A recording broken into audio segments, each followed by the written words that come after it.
Okay. Hello. Good morning. Thanks for having me. Thanks for coming. My name is Brandon Mesquita. I'm going to go through some evasive malware techniques today and a few thoughts on what we can do about them. So I am with Cisco. I work with AMP Threat Grid on the research and efficacy team. This is my first conference talk, so nice setup. Hopefully it goes well. I don't think I can sweat 40 pounds of bullets at the moment, but we'll see. So I've spent about 10 years, a little over 10 years in the industry as a reverse engineer. Throughout the course of that, I've mostly spent my time hacking on VMs somehow, either virtualizing something strange or implementing some new piece of hardware. So the past 6 years, though, I've been with ThreatGrid, which is a malware analysis sandbox. And there I've been mostly trying to get all those nasty samples to actually execute in our sandbox. So it's been a pretty exciting journey going through all the different things. That I'll show some of them today. In addition to that, I'm also working on indicator creation. So we're getting some information out of the facts that are generated in the sandbox, and also expanding some of the features that we present. So for evasive malware, it's kind of a nebulous term. I've kind of slotted these into three general places here. One would be the anti-analyst slot, dealing with code obfuscation, dead code, things that are trying to mess with you as the analyst, either wasting your time, wasting energy, things of that nature. The other slot would be anti-tool. Kind of you have malformed files, so your program can't really parse the thing you're trying to analyze, but usually, the program that runs it does just fine. This also can include some adversarial, like some bad ways to corrupt your tools. There aren't really too many of those these days. At least I haven't really followed any recently. But back in the day, there were vulnerabilities in Wireshark and other tools that specially crafted files could take advantage of. And finally, there's anti-environment, which is what we're going to focus on. This includes like detecting malware detecting itself inside of a sandbox to like targeting or avoiding certain machines based on whatever purpose they might have. So sandboxes. First, sandboxes are based on virtual machines. For that, we have quite a few ways to run virtual machines these days. Put like the four top ones up on the list, or at least four most common. VMware, of course, KVM and QEMU, VirtualBox, Hyper-V, but there are quite a few. Sandboxes leverage these virtual machines along with some extra components for instrumentation to be able to see what's happening inside of those VMs to get some information out. For our purposes, malware sandboxes are trying to figure out what the file is doing, is it malicious or not in some cases, and maybe generating some intelligence. And there are quite a few sandboxes available today. ThreatGrid, of course, is one you should always choose. Cuckoo sandboxes there, hybrid analysis, AnyRun, but there are many, many more, and each have their own specialties, own quirks, and perform differently in different situations. All right, so for sandbox evasion techniques, I've kind of categorized them into these 5 groups. So there's network information, time, hardware, software, behavior, just different ways to try and put these things in a box to see how we can attack them and analyze them. So first off, with network information, we can generate some location information. So there are plenty of GeoIP services out there. GeoIP, MaxMind are pretty popular from what I've seen. These will give back information on possibly what country you're coming from, longitude and latitude guesses, just varying levels of specificity about where you're coming from. So malware can treat this information in different ways. It can have whitelists for allowing only certain countries through, or it can be implemented in blacklists, where if you're detecting, if they're detecting that you're coming from a certain place, like North America in the slide here, things will not work. This can be to eliminate places that are commonly housing security professionals. It could be targeting for specific regions, just depending on whatever the malware authors have in mind at the time. Well, in addition to the location information, a lot of these GeoIP services will include extra information about the IP, whatever they might have in the database. This can include industry information, ISP names, some description about who owns the IP address that it's detecting. So I've highlighted a couple things here. There's some vendors, Cisco Systems, of course, Rackspace. Things come from a data center or associated with security. There are many different ways you can that the malware authors have implemented checks to prevent or to target different systems, just based on doing a quick query to a web service. And from there, the malware can either stop its execution, execute differently. It's hard to tell sometimes. Okay, so sorry, backing up real quick. To overcome this, it's a little difficult to put in a proxy that catches all the cases. You kind of have to know a priori to how to handle or how to spoof a response from MaxMind in this example, or from whichever GeoIP vendor the malware is looking at. So really, kind of the best response to this, I think, would be to come out using an exit node somewhere that is appropriate for your malware. And depending on the sandbox platform you're using, if you're paying a vendor, you might have a better chance of that. If it's a self-hosted thing, then that could be a little prohibitive too, just depending on how your system is set up. But that does allow a native and real response from whichever service they might be using. It could allow further execution or for you to get the special payload. Okay, so time is another big category. Of course, sleeping is what I've highlighted here. So with sandboxes, usually you're running in a limited time slice. For ThreatGrid, we default at 5 minutes. Other sandboxes have various runtimes associated with them. There's also some flexibility too, depending on who you choose. So as a counter step for that, authors have placed in sleeps. This is kind of an easy example from another VB script, or macro rather. And it's sleeping for about 2 hours in total here. So this is usually going to reach outside the bounds of a normal runtime inside of a sandbox. Though with a normal user, they might leave their computer on all day, especially in the business scenario when they're not following those process guidelines of shutting off their servers when they don't need them. So we have a higher chance of weeding out further execution from within a sandbox and only targeting real users. For getting around this, depending on how the sleep or how the authors have implemented their sleep, if they're using something on the system level, hopefully your sandbox instrumentation is not just limited to reading something, but might be able to detect that there is a large sleep value and tweak it. There could be fun games you could play with how the virtual machine runs its clock. So 2 hours in VM time might actually be 20 seconds in reality. It really comes down to what the software you're using supports. So similar to sleeps, there are busy waits. So these are a little more insidious. Here we have a large number toward the bottom inside of this tight loop. So with busy waits, you're getting an effective sleep by wasting time doing some steps, some instructions that don't affect the larger program as a whole, or it might leave some other traces too. The point is to just spend a lot of time doing something to not obviously be sleeping. And again, same with the instrumentation. If you're watching for the calls, if there are in fact say API calls that are inside the loop, as in this example, then there are some ways you can get a count, maybe have a limit on how many times something is being called within a short amount of time, and trigger some sort of warning that way. But even then, some of these busy waits can be very tight, non-API driven calls, like just a counter that's going up, nested maybe 4 or 5 times deep. So it's really hard to detect these things depending on how they're implemented.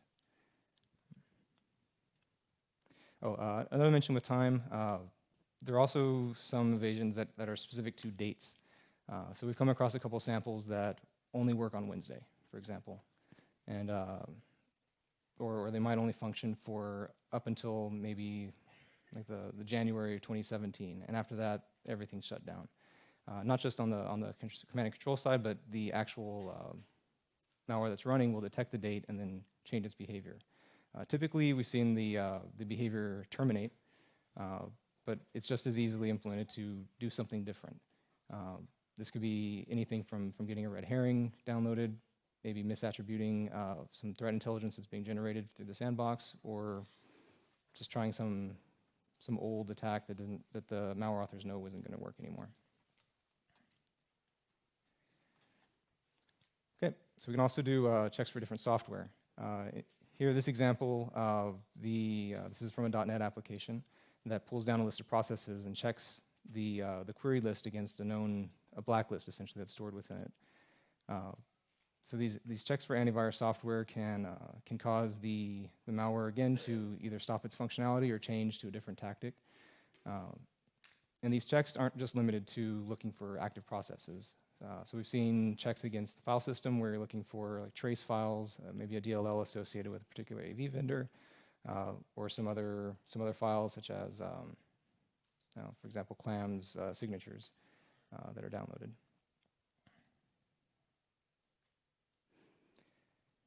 Same is true for debuggers.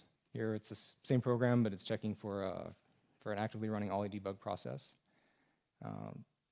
And this, of course, can be a range of different other debuggers, range of different other software that still get checked in much the same way. You can go through and verify running processes, and also looking for artifacts on disk. Typically, though, with the debuggers, they're from what I've seen, they're looking for active processes, not so much the trace disk components. And it's usually to combat anything actively being to combat the malware being actively debugged.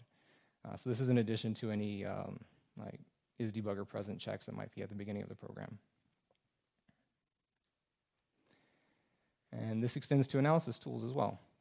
So it's a slightly different program here. We're calling WMI to get a list of applications and checking that list against a blacklist. So we've got Process Explorer, Wireshark, and a few others. So one interesting thing with this is, as a defender, if you're not trying to get malware to run in a sandbox, but you want to have malware not run on your machine, you can make dummy programs that, or possibly can make dummy programs that have these names that trigger these detections and discourage the malware from actually running. We've never really looked into the efficacy of that precisely, but it's one way you can turn the sandbox detection around.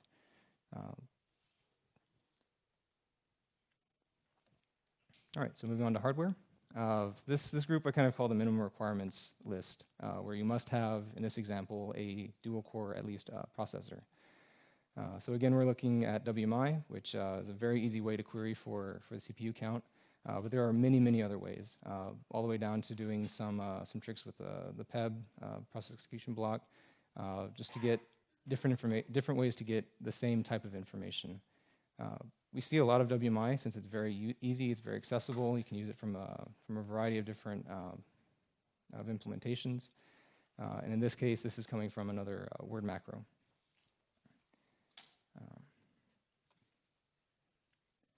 So disk space is also another minimum requirement we see sometimes. This is a little more complex, but still straightforward. It's calling a device I/O control on physical drive 0, and then checking the disk geometry from there. So you can do this to check to make sure the disk size, either the physical disk, such as in this case, or the C drive, the partition, is of sufficient size. With sandboxes, typically vendors are trying to run them, as many of them on one machine as possible. So you try to limit the footprint of each VM on the disk. So typically the disks are usually a little small. There are, of course, depending on which on the software, different tricks to make the disks seem larger than they actually are on the server. But in lieu of that, the disk will typically be much thinner than we would see in reality. So having a sandbox present a 1 terabyte hard drive is less likely than something that's maybe 10 gigs or 15 gigs, whatever minimum there might be for the particular operating system and the set of tools that requires it. Okay, so now we're on to real devices. Real, of course, because we're in a virtual machine. This is checking for strings that are coming from the BIOS. So different vendors, such as the ones we have listed here, VirtualBox, VMware, and with KVM QEMU, will leave some identifying strings in various places throughout the hardware that they're emulating. This check here, of course, very simply queries WMI again to get get access to these strings and then check them. And depending on the software again, you're able to possibly tweak the source, or maybe there's a command line parameter, some aspect of a way to twiddle the knobs a bit to not make them present what they might present by default in this piece of data. Conversely, as somebody who wants to prevent malware from running on their system, this BIOS call and the next one I'll get to both actually are stored in the registry. They're not written to the registry file on disk, but it's populated on boot. These are things that you can change while the machine is running, but not necessarily get commit back to disk, so it has to be done each time. You can make your machine look like it might be VirtualBox or VMware or something else by tweaking these registry keys. So that could also discourage some malware from running on your machine. Though the trick with that is that some installers, depending on which company they come from, are very adamant about not being run on virtual machines. So some third-party software can get upset about not being on a real machine if they are using the same sort of detection. Okay, so here similarly, this is another document macro. Nicely obfuscated now, but this is reading out some SMBIOS information. This is more traces of a virtual machine that a virtual machine might put into some of the hardware it's emulating. Here we see the WMI query for Win32 computer system. That brings down some information like the serial number, if it's stored in there, manufacturer, model of the processor, motherboard information, just depending on the flavor of the computer system query, of the WMI query. And at the bottom, it's checking again for those damning strings: QEMU, Red Hat, Virtual, VMware, and Xen. And the same story here with the BIOS. These are populated typically in the registry at boot and can be manipulated for that boot time. The next real device would be printers. So there are, of course, some default fake printers that Windows typically has. People who run sandboxes normally don't add extra hardware that's not necessary. Things are maybe tweaked a little bit, but for the most part left at the default. And that's the assumption that these authors are going for here. So they have a list of typical software printers that might be available on most machines after installing Office Suite or some other third-party utilities, and also ones that come with Windows by default. The application.active printer call here looks for the default printer, essentially, and compares that against that list. So if you don't have another printer installed or set as a default, then you can trip up you can trip the sandbox detection. Or in the case of a real machine, if you're trying to not be susceptible to this type of attack, you can set one of these software printers as your default and get by, at least with this malware. You still have a printer attached to your machine, but they think you're a sandbox because one of the software printers is the default one.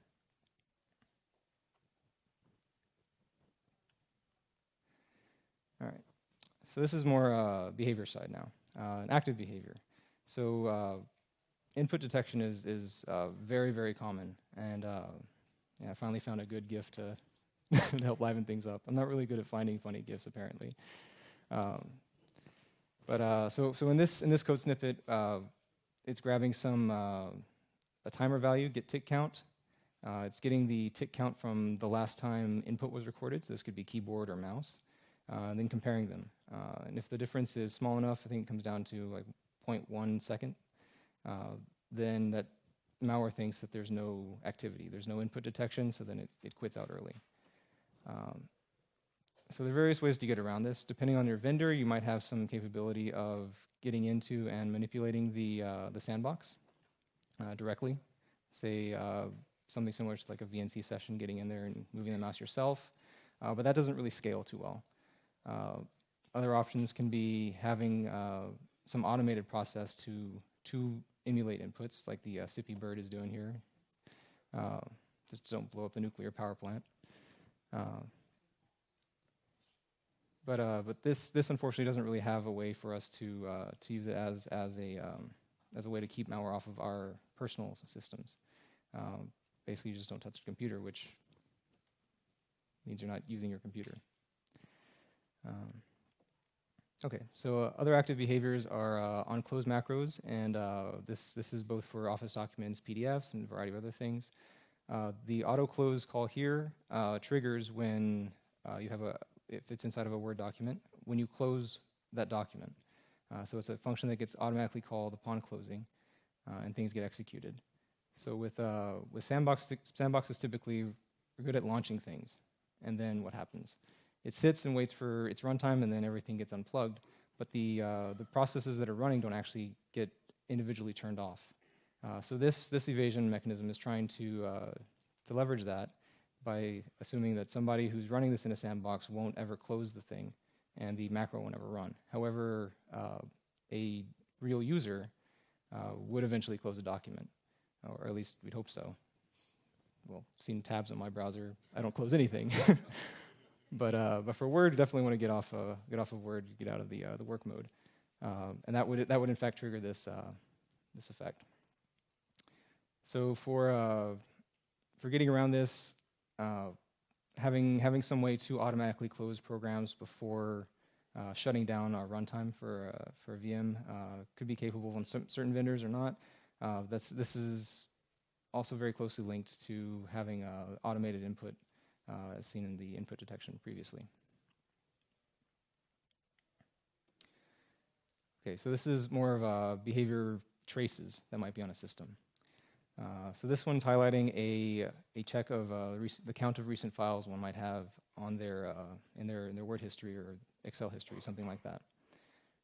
The assumption here is, of course, that with sandboxes, you're in a pristine state, you're not used, so there wouldn't be any recent files open, right? So, but whereas a normal user would have, tons and tons of documents open, they're always using their machine, so we're going to have traces of some activity. In this case, the code's looking for at least three entries inside the recent file list. So typically with Word, once you open a document, it's automatically added to the recent files. So if they were at 3 before, with this document open, it would hit 4, and things would execute. So this one is something we can use for our personal machines. If you're constantly clearing out your recent file list, you can get around things like this. Of course, it's adding a lot of extra steps to your day, trying to eliminate traces of your activity on your system, and it's definitely going to impact convenience.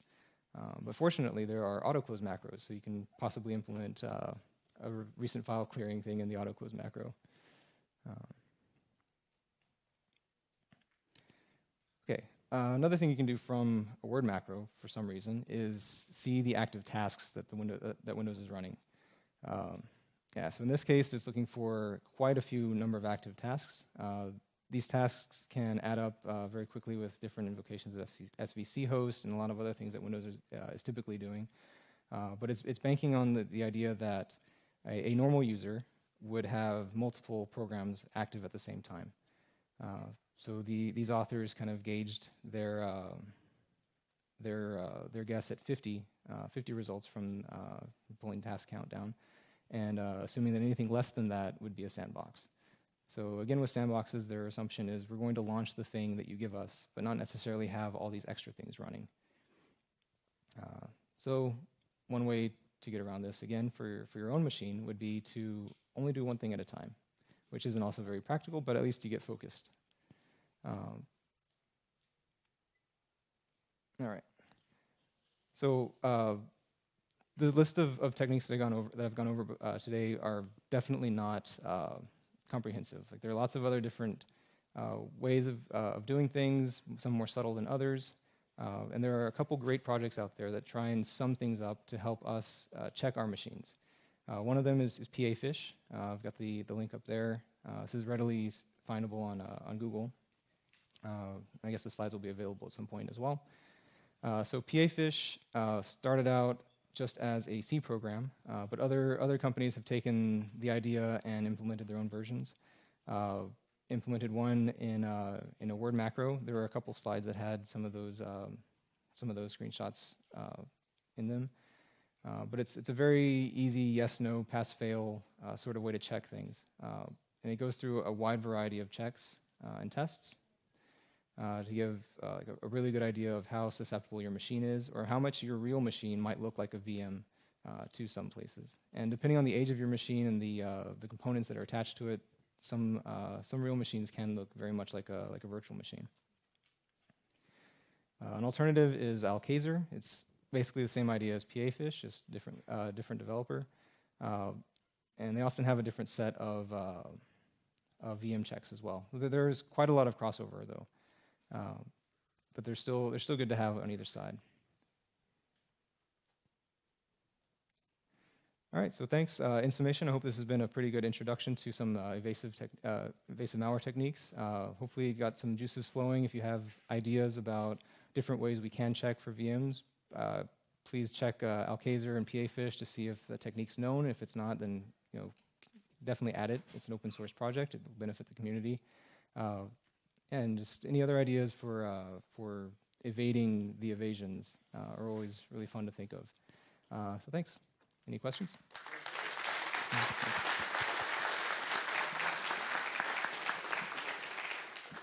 Hey, thanks a lot for the talk. It was actually very informative. In the samples that you've analyzed historically, have you noticed a lot more of these evasion techniques being effective in samples created by nation states versus organized crime, or just some script kiddie? Can you talk a little bit about that? So attribution is really, really difficult, and I don't always have the information about where these samples are coming from. With Record, we have our customers from all over sourcing their samples and sending them to us. Basically, we just catch what falls out. So I really don't know where exactly they're coming from, but just based on some of the types of implementations we've seen, there's some really easy unobfuscated word macros that are doing some type of VM detection. Those likely some sort of script kiddie thing. Then they go up to a very easily identifiable pattern of type of obfuscation, especially in the document macros. So those might be maybe more commodity linked with organized crime. And I've personally come across a couple really, really good and thorough PE files that are doing all sorts of different detection tactics. So you can see, maybe guess that might be a nation state level, but I really don't know. Just gauging based on how difficult it is to figure out what they're looking for, and the number of things that they're looking for could be indicators for which bucket those might fall into. So my question is, I know a lot of security vendors out there are selling solutions that include a sandboxing component. I'm wondering if you're aware if they're incorporating this type of evasive techniques into those products to ensure that they're not getting fooled by that, or if you're aware of anything like that. I definitely know my product, and we do. But for other products, I would assume so. It's almost necessary these days. Some of these techniques are very, very simple to implement. And they're going to be part of any like A/B testing some prospective customer might do. So it's really necessary, I think, but to the level at which each vendor goes is really hard to say. Hi. So 2 questions. One question is, how much percentage or how many of the malware that you've seen actually implement either basic or really advanced evasion techniques? Yeah. Maybe that. That I've seen personally, that's a high percentage. Okay. But from what Record processes, it's probably a lower percentage. Okay. Just based on the sheer number of samples that we process, and the ones that fall to me or my team are going to be those special cases that need an extra looking at. Okay. And how effective is it to make your own machine VM-like? Do you think that's a legitimate way to hide from malware? I don't know. It seems like it should work, right? If you're coming across these things on your machine, then that's definitely one way to stop them. How much that impacts a day-to-day functionality it's probably going to impair things a bit, but I really don't know. Let somebody else turn that into a product if they wish. It's a crazy enough idea, it just might work.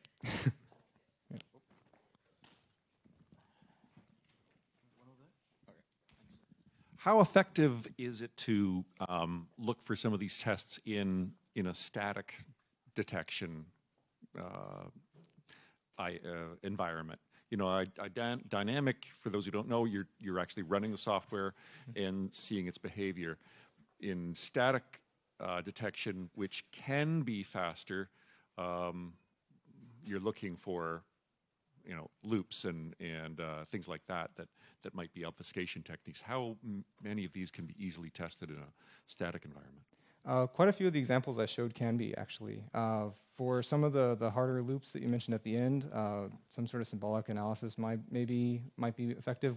We haven't quite gone into that level for them, but there are other, like, depending on how good your static analysis is.